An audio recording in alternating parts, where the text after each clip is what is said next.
മറ്റൊരാളുടെ കണ്ണീര് കാണുമ്പോൾ പൊട്ടിക്കരയുന്ന തുളസി സാറിന് എങ്ങനെ സിനിമയിൽ വില്ലൻ കഥാപാത്രങ്ങളൊക്കെ അവതരിപ്പിക്കാൻ കഴിയുന്നു? അത് അഭിനയമല്ലേ കുട്ടി.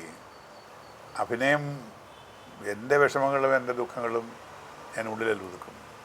നടന്മാരെന്ന് പറഞ്ഞാൽ നടന്മാർ ബഹുഭൂരിപക്ഷവും നടിമാരിൽ നല്ലൊരു ഭാവമൊക്കെ ഒരുപാട് ദുഃഖങ്ങളും വിരഹത്തിൻ്റെ ദുഃഖങ്ങളും ഇല്ലായ്മയുടെ ദുഃഖങ്ങളും അല്ലായ്മയുടെ ദുഃഖങ്ങളും രോഗാതുരൊക്കെയാണ്. പക്ഷേ അവർ ഈ രോഗാവസ്ഥയിൽ പോലും അഭിനയിക്കാൻ വരും. കാര്യം കുടുംബം പുലർത്തണം, അവരുടെ ജീവിതം പുലർത്തണം. അങ്ങനെ അതിനോടുള്ള ആഭിമുഖ്യം കൊണ്ട് മാത്രമല്ല, ജീവിതം എന്ന സത്യം മുന്നിലുള്ളപ്പോൾ അവരിതെല്ലാം മറക്കും. അപ്പോൾ ക്യാമറയുടെ മുമ്പിൽ വന്ന് ചിരിപ്പിക്കും. ഇതെല്ലാം ചെയ്യുന്ന ദുഃഖം കൂടുതലുള്ള ആൾക്കാരാണ് ഈ കൊമേഡിയന്മാരെന്ന്, അതൊരു വില്ലന്മാരെന്ന് നിങ്ങൾക്ക് അറിയാൻ പറ്റുക. നായകന്മാരെന്ന് പറഞ്ഞാൽ നായക സ്വഭാവമുള്ള ആളുകളൊന്നുമല്ല.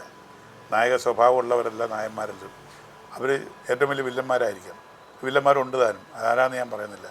അപ്പോൾ അവർക്ക് ഒരു സിനിമയിൽ നായകന്മാരായി നന്മകൾ മാത്രം ചെയ്യുന്ന ആളുകൾ നായകന്മാർ, തിന്മകളും മറ്റേ വൃത്തികേടുകളും ചെയ്യുന്ന ആളുകൾ വില്ലന്മാർ. അതുകൊണ്ട് അവർ ജീവിതത്തിൽ വില്ലന്മാരോ ഒന്നുമല്ല. ഞാൻ വില്ലനൊന്നുമല്ല. ഞാൻ ജീവിതത്തിൽ വില്ലൻ മാത്രമല്ല, ഞാൻ ഒരുപാട് പീഡനങ്ങൾ അനുഭവിക്കുന്ന ഒരു പാവപ്പെട്ട മനുഷ്യനാണ് ഞാനിപ്പോൾ. എൻ്റെ അവസ്ഥ അങ്ങനെ ആയിപ്പോയി. ഞാൻ ആരെയും കുറ്റം പറയുന്നില്ല. അതെൻ്റെ വിധിയെ തടുക്കാനൊന്നും ഞാൻ ശ്രമിച്ചിട്ടില്ല. വിധിയെ സ്വീകരിക്കാനാണ് ഞാൻ തീരുമാനിച്ചത്. അതുകൊണ്ട് വില്ലൻ കഥാപാത്രങ്ങൾ എടുക്കുന്നത് എൻ്റെ മുഖത്തിൻ്റെ ചന്തം കൊണ്ടാണ്. ഞാനൊരു ഫ്രോഡ് ലുക്കുള്ളതുകൊണ്ട് എനിക്കിവിടെ മന്ത്രി വേഷവും ഈ കള്ള ലുക്കുള്ളതുകൊണ്ട് MLA ഒക്കെ വേഷമാണ് എനിക്ക് കിട്ടുന്നത്. അപ്പോൾ പൊതുവിൽ അതങ്ങനെയാണ്. എൻ്റെ അതങ്ങനെ ടൈപ്പ് ചെയ്യപ്പെട്ടൊരു കലാകാരനാണ്. അതുകൊണ്ട് വില്ലൻ വേഷം എടുക്കുന്നതുകൊണ്ട് എനിക്ക് വിഷമമൊന്നുമില്ല. ഉള്ളിൽ തേങ്ങുന്നത് ഉള്ളിലല്ലേ, അതാണ് അഭിനയം. ഉള്ളിൽ കരയുമ്പോഴും മുഖത്ത് ചിരിക്കുന്നതാണ് അഭിനയം എന്ന് പറയുന്നത്. അവരാണ് നല്ല അഭിനേതാക്കളെന്നും. അപ്പോൾ അക്കൂട്ടത്തിൽ എല്ലാവരും അങ്ങനെ തന്നെ. സിനിമയിലെ വില്ലൻ ജീവിതത്തിൽ കരഞ്ഞിട്ടുള്ള അവസരങ്ങൾ ഉണ്ടായിട്ടുണ്ടോ? ഒരുപാട് അവസരങ്ങളുണ്ടായിരുന്നു. ഒത്തിരി അവസരങ്ങളുണ്ടായിരുന്നു. എൻ്റെ മകളുടെ ആദ്യത്തെ വിവാഹം പരാജയപ്പെട്ടപ്പോൾ ഒരു 4-5 മാസം കഴിച്ചു എൻ്റെ മകളുടെ ആദ്യത്തെ വിവാഹം പരാജയപ്പെട്ടു.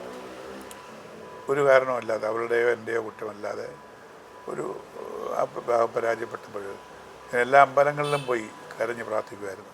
പൂജാമുറിയിൽ വന്ന് ഒരുപാട് കരയുമായിരുന്നു. കാര്യം ഒരിടത്ത് എൻ്റെ മകൾ കരയും, ഒരിടത്ത് ഭാര്യ കരയും. അവരറിയാതെ ഞാൻ പോയി പൂജാമുറിയിൽ പക്ഷേ ഞാൻ ഉറക്കെ കരയത്തില്ല. അവരെ കാണിക്കാൻ വേണ്ടി ഞാൻ കരയാറില്ല. അതൊക്കെ അനുഭവിക്കും. അതെല്ലാവർക്കും ഓരോ ദുഃഖങ്ങളുണ്ട് കുട്ടി. നമ്മളെല്ലാം ദുഃഖത്തിന് സന്തോഷിക്കും. ഞാൻ ദുഃഖത്തിനെ സന്തോഷത്തോടെ സ്വീകരിക്കുന്നവരാണ്. അപ്പം അങ്ങനെയൊക്കെ അത് ചെയ്യും. അത് മനുഷ്യൻ്റെ ഒരിതാണ്. എനിക്ക് ചിലപ്പം കൂടിക്കാണും, എന്നേക്കാൾ കൂടുതലുള്ളവരുണ്ട്. ഞാൻ ഈ ഇച്ചിരി തുറന്ന് പറയുന്നു, ഔട്ട്സ്പോക്കൺ എന്നൊക്കെ പറയും. ഞാനുള്ള കാര്യങ്ങൾ തുറന്ന് പറയും. എൻ്റെ ഇപ്പോഴത്തെ ആത്മായനം എന്ന് പറഞ്ഞ പുതിയൊരു കഥയാണ് എൻ്റെ കഥ, ആത്മകഥ. അതിനകത്ത് ഞാൻ തുറന്നെഴുതിയിട്ടുണ്ട്. ഹൃദയം തുറന്ന് എല്ലാം എഴുതിയിട്ടില്ല, എല്ലാം എഴുതാൻ പറ്റത്തില്ലല്ലോ. തുറന്നെഴുതിയിട്ടുണ്ട്. എൻ്റെ നൊമ്പരങ്ങളാണ്, എൻ്റെ വേദനകളാണ്, എൻ്റെ ദുഃഖങ്ങളാണ്. മഹാരോഗത്തിൻ്റെ കാലഘട്ടത്തെക്കുറിച്ചൊന്ന് പങ്കുവയ്ക്കാമോ? മഹാരോഗം എന്ന് ഉദ്ദേശിച്ചത് എനിക്ക് ക്യാൻസർ വന്ന കാര്യമായിരിക്കും. എനിക്ക് ക്യാൻസർ വന്നിട്ടിപ്പോൾ ഒരു 14 വർഷമാവും. ക്യാൻസർ വന്നിട്ടും 14 വർഷം വരെ ജീവിച്ചിരിക്കുന്ന അപൂർവം വ്യക്തിയുള്ള ഒരാളാണ് ഞാൻ. സാധാരണ രീതിയിൽ ക്യാൻസർ വന്ന 50% ആളുകളും പോക്കാം.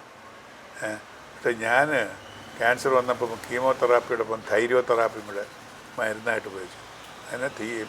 ഡോക്ടർമാർ എനിക്ക് ഇഷ്ടപ്പെട്ട ഡോക്ടർമാരാണ്. RCCയിലെ ഡോക്ടർ ശ്രീജിത്തും പിന്നെ ബാക്കിയുള്ള ആളുകളും അവരെല്ലാം കൂടെ എന്നെ ശുശ്രൂഷിച്ച് എൻ്റെ ജീവിതത്തിലേക്ക് തിരിച്ചു കൊണ്ടുവന്നു. അപ്പോൾ ആ മോഡേൺ മരുന്നുകളുണ്ട്. മരുന്നുകളെന്ന് പറഞ്ഞാൽ നമ്മളെ കൊല്ലുന്നതാണ് മരുന്നുകൾ. എൻ്റെ ആരോഗ്യസ്ഥിതിയല്ല ഈ അവസ്ഥയിലായത് ആ മരുന്നുകളുടെ കാഠിന്യം കൊണ്ട്. അതിൻ്റെ കൂടൊപ്പം വേറെ കുറേ രോഗങ്ങളും കൂടെ തന്നു. ന്യൂറോപ്പതി, കണ്ണിന് കാഴ്ചയില്ല, അങ്ങനെ ഒരുപാട് അസുഖങ്ങളും കൂടെ.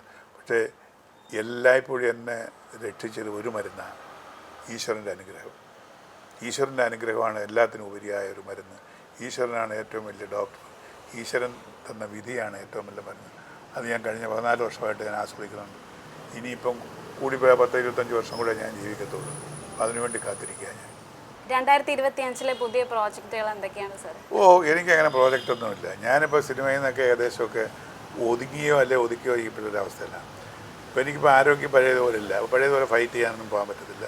അതുകൊണ്ട് സിനിമയിൽ നിന്നും TV സീരിയലിൽ നിന്നൊക്കെ ഏകദേശം ഒഴിവാക്കപ്പെട്ട രീതിയിലാണ് ഇപ്പോൾ നിൽക്കുന്നത്. പക്ഷേ അങ്ങനെ പൂർണ്ണമായിട്ടും ഒഴിവാക്കിയിട്ടില്ല. ഇപ്പോൾ സുഗമോ ദേവി എന്നുള്ള സീരിയലിൽ ഞാൻ DGPയുടെ വേഷം അഭിനയിക്കുന്നുണ്ട്. പിന്നെ ഈ അടുത്ത കാലത്തൊരു ശ്രീ അയ്യപ്പൻ എന്നുള്ള പടത്തിൽ മന്ത്രിയായിട്ട് അഭിനയിക്കുന്നുണ്ട്. അതിനു മുമ്പ് മറ്റൊരു പടത്തിലും മന്ത്രി വേഷം. അപ്പോൾ എനിക്ക് ഈ 22 വേഷം കിട്ടിയത്. ആരെങ്കിലും വിളിച്ചാൽ പോവും. അല്ലെ പലരുടെയും ധാരണ ഇത് എഴുതി തള്ളിയൊരു കേസാണ് എന്ന് ധരിക്കുന്നവരുണ്ട്. അതുകൊണ്ട് അതിനെക്കുറിച്ച് ദുഃഖമാണ്. പ്രോജക്റ്റൊന്നുമില്ല. ഇപ്പം നമ്മളെല്ലാം പ്രോജക്റ്റുകൾ എടുക്കും. ഇപ്പം ഡേറ്റ് കൊടുക്കാനേ ഉള്ളൂ. ഡേറ്റ് നമുക്ക് ഡേറ്റ് ഇഷ്ടംപോലെ കിടക്കാം. അപ്പോൾ ആർക്ക് വേണമെങ്കിലും എടുക്കാം.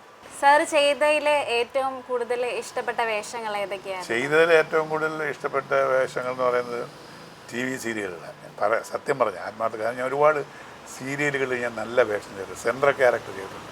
നായകനായിട്ട് വേഷമിട്ടുണ്ട്. സ്ത്രീ സീരിയലൊക്കെ ഉണ്ട്. പഴയ സ്ത്രീ സീരിയലാണോ ആദ്യത്തെ മെഗാ സീരിയലാണല്ലോ ഈ നമ്മുടെ ഈ ആരംഗം സീരിയൽ രംഗത്തേക്ക് ഗോഡ് ഫാദർ എന്ന് പറയുന്നത്, അല്ലെങ്കിൽ തുടക്കം എന്ന് പറയുന്നത് സ്ത്രീ സീരിയലാണ്. അതിനകത്ത് 3-4 സീരിയലിലാണ് സ്ത്രീ. അതിനകത്ത് 2 എണ്ണത്തിലാണ് ഞാൻ പ്രധാനപ്പെട്ട വേഷം അഭിനയിച്ചിട്ടുണ്ട്. അതുപോലുള്ള വേഷങ്ങളൊന്നും എനിക്ക് സിനിമയിൽ കിട്ടിയിട്ടില്ല, ഉള്ള കാര്യം പറഞ്ഞത്. പിന്നെ സിനിമയിൽ ഞാൻ കുറച്ച് നല്ല വേഷങ്ങൾ കിട്ടിയിട്ടുണ്ട്. എന്നെ എപ്പോഴും വില്ലനിക് ഭാഗത്താണ് എഴുതിയിരിക്കുന്നത്. സീരിയലിൽ അങ്ങനല്ല. സെൻട്രൽക്കാരും വീടിൻ്റെ അധിപൻ എന്നുള്ള രീതിയിൽ കൂടി നല്ല കുറച്ച് കഥാപാത്രങ്ങൾ ഒരുപാട് വേഷങ്ങൾ ചെയ്തിട്ടുണ്ട്. അതെനിക്ക് സന്തോഷമേ ഉള്ളൂ. അപ്പോൾ ഇപ്പോഴും എനിക്ക് ഞാൻ പറയും സിനിമയിലും സീരിയൽ ഇനിയും എനിക്ക് നല്ല വേഷങ്ങൾ കിട്ടണമെന്ന് ആഗ്രഹമുണ്ട്. എനിക്ക് നല്ല ഒരു ദുഃഖിതനായ അച്ഛന്, അല്ലെങ്കിൽ എല്ലാ ഹൃദയഭാരങ്ങളും ഉള്ളിലൊതുക്കി കുടുംബത്തിന് പ്രവർത്തിക്കുന്ന ഒരു അച്ഛനായിട്ടോ ജ്യേഷ്ഠതാവാനായിട്ടോ ഒക്കെ അഭിനയിക്കണമെന്ന് ആഗ്രഹമുണ്ട്. അത് കിട്ടുമോ എന്നെനിക്കറിയില്ല. സമൂഹത്തിൽ കൂടുതൽ മാറ്റങ്ങൾ വരുത്താൻ കഴിയുന്നത് സിനിമയ്ക്കാണോ സീരിയലുകൾക്കാണോ? അതൊരു വല്ലാത്ത ചോദ്യമാണ്. കാര്യം എൻ്റെ അഭിപ്രായത്തിൽ സിനിമയും സീരിയലും ഒന്നും കണ്ടിട്ടൊന്നും സമൂഹം ചീത്തയായിട്ടുമില്ല നന്നായിട്ടുമില്ല. പക്ഷേ ഇടയ്ക്ക് ഒരു സീരിയലുകളെ വിമർശിച്ചുകൊണ്ടൊരു വാർത്തയുണ്ടായിരുന്നല്ലോ. വാർത്ത ഉണ്ടായത് അത് നമ്മുടെ പ്രേംകുമാർ, ചലച്ചിത്ര അക്കാദമിയുടെ ഇപ്പോഴത്തെ ചെയർമാനായ പ്രേംകുമാർ, കാട്ടാക്കട പ്രേംകുമാർ ഒരു ഒരു വിഷലിപ്തമാണ് ചില സീരിയലുകൾ എന്ന് പറയുന്നത്. അതിനോട് ഞാൻ 100% യോജിക്കുന്ന ഒരാളാണ്. അതിനെ ഒരുപാട് പേര് വിമർശിക്കുകയൊക്കെ ചെയ്തു. സീരിയൽ രംഗത്തുള്ള പല വിമർശിക്കുകയുണ്ടായി. അത് അവർക്ക് അറിയായിട്ട് പറഞ്ഞത്. അദ്ദേഹം പറഞ്ഞത് വിഷലിപ്തമാണ് പല സീരിയലുകളും, എല്ലാ സീരിയലുകളെ കുറിച്ച് പല സീരിയലും വിഷലിപ്തമാണ്. അതിന് കഥയില്ലായ്മയുടെ കഥയും ആവശ്യമില്ലാത്ത കുടുംബ വഴക്കുകളും അമ്മാവിയമ്മയും മരുമകളുമായിട്ടുള്ള സ്പർദ്ധകളും ഒഴി ഞങ്ങളെ സംബന്ധിച്ചുള്ള ഒരു ഗുണമുണ്ട്. പണ്ടൊക്കെ പുരുഷന്മാരായിരുന്നു വില്ലന്മാരായിട്ട്, കുടുംബത്തിൻ്റെ വില്ലന്മാരായിട്ട് വന്നു. ഇപ്പോൾ അത് മാറി. ഇപ്പോൾ കുടുംബത്തിൽ സ്ത്രീകൾ തന്നെയാണ് വില്ലത്തിയാറായിട്ട് നിൽക്കുന്നത്. പല സിനിമയിലെടുത്താലും പാവപ്പെട്ട ഭർത്താവ്, ഒരു ഹെൻബക്കയുടെ ഭർത്താവ്, ഒരു ക്രൂദ്ധയായ ഒരു വില്ലാളി വീരയായ ഭാര്യ. ഞാൻ സന്തോഷമുണ്ട്.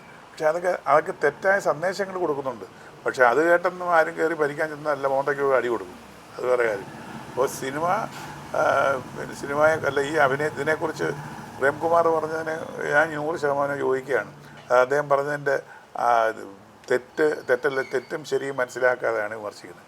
അതുപോലെ പോവുകയും ചെയ്തു. നല്ലതൊരാൾ പറഞ്ഞാൽ അതിനെ ഉൾക്കൊള്ളാൻ കഴിയാത്തവരാണ് സത്യം പറഞ്ഞാൽ കലാകാരന്മാരെന്ന് എനിക്ക് പറയാൻ പറ്റത്തില്ല. വിമർശിക്കുക, അല്ലെങ്കിൽ പേര് വരാൻ വേണ്ടി കുറച്ച് വാക്കുകൾ എഴുതുക, അതൊന്നും ശരിയല്ല.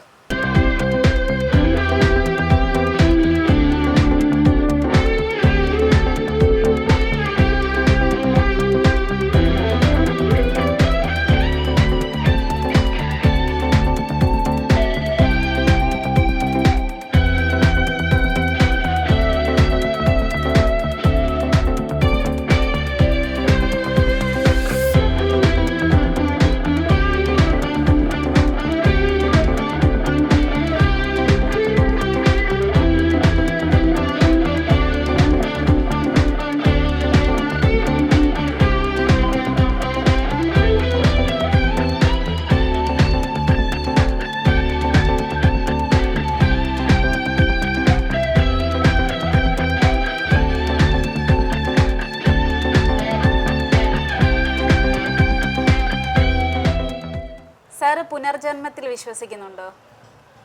അതൊക്കെ ചോദിച്ചു കഴിഞ്ഞാൽ ചില അനുഭവങ്ങളെ കാണുമ്പോൾ പുനർജന്മം ഉണ്ടെന്ന്. പക്ഷേ ഈ ജന്മത്തിലുള്ള സുഖവും ദുഃഖവും ഈ ജന്മത്തിൽ അനുഭവിക്കണമെന്നും ഈ ജന്മത്തിലുള്ള നഷ്ടവും അല്ലെങ്കിൽ നരകവും സ്വർഗവും ഇവിടെ തന്നെയാണെന്ന് വിശ്വസിക്കുന്നില്ല. അടുത്ത വർഷം ഞാൻ സ്വർഗത്തിൽ കയറാൻ വേണ്ടി നരകവും അനുഭവിക്കില്ല, ഇവിടെ നരകയാതന അനുഭവിച്ച് അടുത്ത തവണ സ്വർഗം കിട്ടുമെന്നുള്ള പ്രതീക്ഷയില്ല. ഭഗവാൻ ശ്രീകൃഷ്ണൻ പറഞ്ഞതുപോലെ അവനവൻ ആത്മസുഖത്തിനായി പ്രവർത്തികൾ ചെയ്യുക. ശ്രീനാരായണ ഗുരു പറഞ്ഞതുപോലെ അവനവൻ ആത്മസുഖത്തിനായി ചെയ്യുന്നത് അവരനും സുഖത്തിനായി വരെയാണ്. ആ 2 ചിന്താതിക്കുറികൾ ഞാൻ ജീവിക്കുന്നു. അവനവൻ ആത്മസുഖത്തിനായി ആചരിക്കുന്ന അവരനും സുഖമായി വരെയാണ്.